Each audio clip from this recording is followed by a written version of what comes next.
ಕೇರಳದ ವಯನಾಡಿನಲ್ಲಿ ಭೂಕುಸಿತ ದುರಂತ ಏನಾಗಿದೆ? ಕರ್ನಾಟಕ ಕೇರಳ ಗಡಿ ಹೆದ್ದಾರಿಯಲ್ಲಿ ಯಾವುದೇ ಕ್ಷಣದನ್ನು ಕೂಡ ಬಂದ್ ಮಾಡಬಹುದು ಅಂತಿದ್ದಾರೆ. ಈಗ ಕರ್ನಾಟಕ ಕೇರಳ ಗಡಿಯನ್ನು ಕೇರಳದಲ್ಲಿ ಮಳೆಯಿಂದಾಗಿ ಬಂಡೀಪುರ ಅರಣ್ಯ ಪ್ರದೇಶಕ್ಕೆ ಭಾರೀ ನೀರು ಬರ್ತಾ ಇದೆ.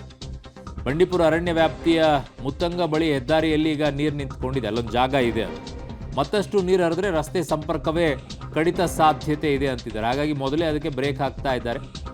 ಪಬ್ಲಿಕ್ ಟಿವಿ ಸಾಕ್ಷಾತ್ ವರದಿಯನ್ನು ಕೊಡ್ತಾ ಇದೆ ಗಡಿಭಾಗದಿಂದ, ಕರ್ನಾಟಕ ಕೇರಳ ಗಡಿಭಾಗದಿಂದ. ಕೇರಳದ ವಯನಾಡಿನಲ್ಲಿ ಭೂಕುಸಿತ ದುರಂತ ಏನಾಗಿದೆ, ಅದಾದ ನಂತರ ಮಳೆ ಹೆಚ್ಚಾಗ್ತಾ ಇರೋ ಪರಿಣಾಮವಾಗಿ ಅಲ್ಲಿ ರಸ್ತೆ ಕೇರಳಕ್ಕೆ ಹೋಗುವಂಥ ಮಾರ್ಗ ಏನಿದೆ, ಮಳೆಯ ಅವಾಂತರವೂ ಕೂಡ ಹೆಚ್ಚಾಗ್ತಾ ಇದೆ. ತಾವೀಗ ಗಮನಿಸ್ತಾ ಇರುವಂತಹದ್ದು ಪ್ರಮುಖವಾಗಿ ವಯನಾಡು ಮತ್ತು ಗುಂಡ್ಲುಪೇಟೆಗೆ ಸಂಪರ್ಕ ಕಲ್ಪಿಸುವಂತಹ ಮಾರ್ಗ. ಅಂದರೆ ವಯನಾಡು ಮತ್ತು ಗುಂಡ್ಲುಪೇಟೆಗೆ ಸಂಪರ್ಕ ಕಲ್ಪಿಸುವಂತಹ ಮುತ್ತುಂಗ ಬಳಿಯ ಹೆದ್ದಾರಿಯ ಮೇಲೆ ಸಂಪೂರ್ಣವಾಗಿ ನೀರು ಆವರಿಸಿದೆ. ಹೆಚ್ಚು ಕಡಿಮೆ 1-1.5 ಅಡಿಯ ಮೇಲೆ ನೀರು ಆವರಿಸಿದೆ. ಇನ್ನೇನು ಹೆಚ್ಚು ಕಡಿಮೆ ಇನ್ನೊಂದು ಅರ್ಧ ದಿನದ ಒಳಗಡೆ ಸಂಪೂರ್ಣವಾಗಿ ಈ ಹೆದ್ದಾರಿ ಬಂದಾಗುವಂಥದ್ದು ಸ್ಪಷ್ಟ. ಈ ವಯನಾಡಿಗೆ ಗುಂಡ್ಲುಪೇಟೆಯ ಮೂಲಕವಾಗಿ ಈ ಒಂದು ಮಾರ್ಗ ಇದೆ.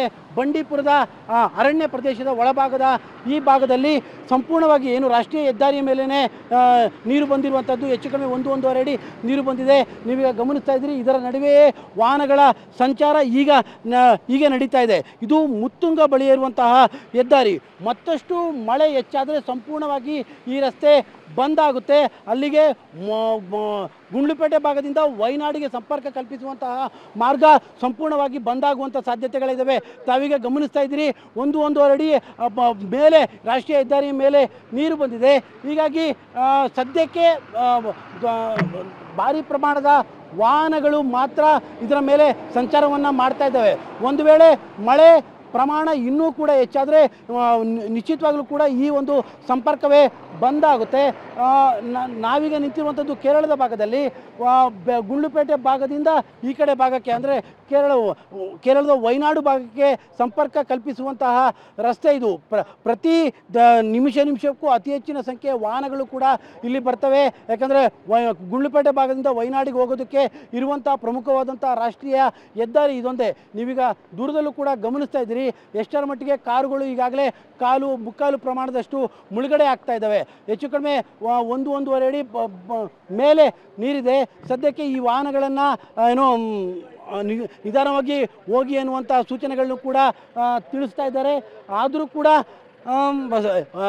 ಕುಂಭದ್ರೋಣ ಮಳೆ ನಿಲ್ಲುವಂಥ ಯಾವ ಲಕ್ಷಣಗಳು ಸದ್ಯಕ್ಕೆ ಕಾಣ್ತಾ ಇಲ್ಲ. ಹಾಗಾಗಿ ಯಾವ ಹೊತ್ತಿನಲ್ಲಾದರೂ ಈ ಒಂದು ರಾಷ್ಟ್ರೀಯ ಹೆದ್ದಾರಿ ಬಂದಾಗುವಂಥದ್ದು ನಿಶ್ಚಿತವಾಗಿದೆ.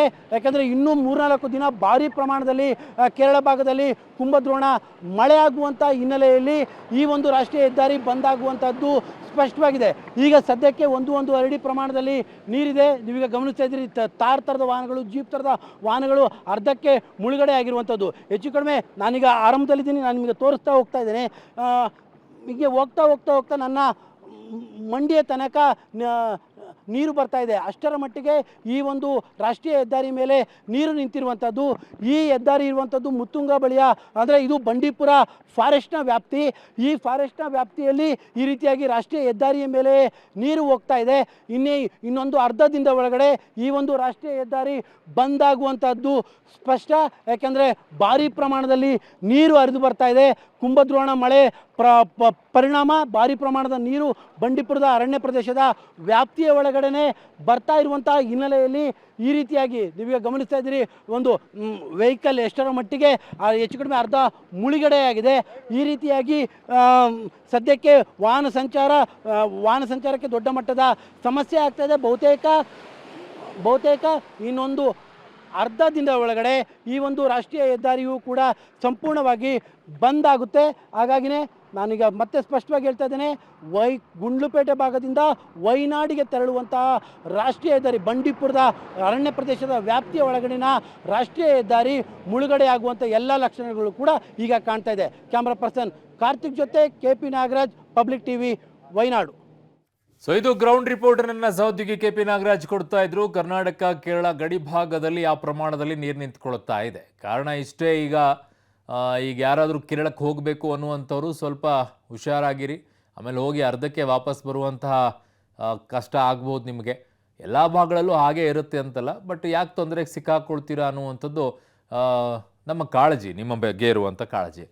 ಸೊ ಹಾಗಾಗಿ ಈಗ ಹೋಗಬೇಕಾದ್ರೆ ಇಷ್ಟು ನೀರಿದೆ, ಇನ್ನು ಬರಬೇಕಾದ್ರೆ ನಿಮ್ಗೆ ವಾಪಸ್ ಬರಬೇಕಾದ್ರೆ ಇದು ಹೆಚ್ಚಾಗ್ಬಿಟ್ರೆ ಏನು ಮಾಡ್ತೀರಾ? ಆ ಕಡೆಗೆ ಇರಬೇಕಾಗತ್ತೆ, ಮತ್ತು ಇನ್ನೆಲ್ಲೋ ಸುತ್ತಾಕೊಂಡು ಬರಬೇಕಾಗತ್ತೆ. ಬಹಳ ದೂರ ದೂರ ಇರ್ತಾವೆ ಅವೆಲ್ಲ. ಅದಕ್ಕೆ ಬಗ್ಗೆ ಸ್ವಲ್ಪ ಹುಷಾರಾಗಿರಿ.